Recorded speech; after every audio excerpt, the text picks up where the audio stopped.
आजिर class रे आमे शिखिबा MS word रे गोटे नोटपैड रो फाइल को ओपन करि परिबा कि नाही। प्रथमे एठारे आमे गोटे नोटपैड फाइल को डेस्कटॉप ऊपर सेव करिचे। से फाइल को राइट क्लिक करिबा, तापरे प्रॉपर्टीज को जिबा। देखंतु ए फाइल रो जो डॉक्यूमेंट एक्सटेंशन नेम रहिछि .txt। तेणु एटा आमे जानिचे गोटे टेक्स्ट डॉक्यूमेंट जहाँकि नोटपैड रे सेव होइछि।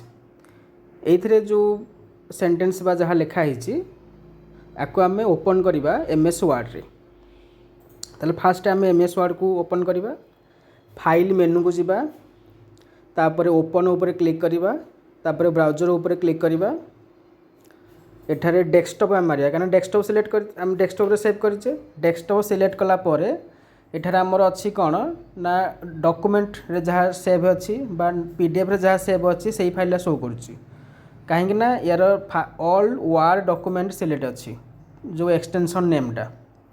तो जो राइट साइड रे हमर ओपन कैंसल अछि ता ऊपर को हम जिबा, सेठी हमें टेक्स्ट फाइल ऊपर क्लिक करिबा।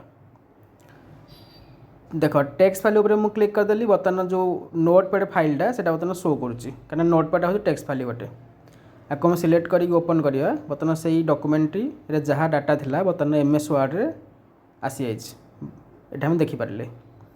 तेणु यही प्रोसेस रे आमे एमएस वर्ड रे कोनोसी टेक्स्ट डॉक्यूमेंट को ओपन करि परिबा। By default C DOC format बा ऑल डॉक्यूमेंट फॉर्मेट रही जाउछि।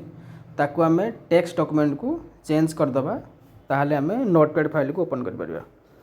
कारण नोटपैड फाइल गोटे टेक्स्ट डॉक्यूमेंट। तो यही प्रोसेस को आपण प्रैक्टिकल करंतु, निजे मध्य जानि परिबे।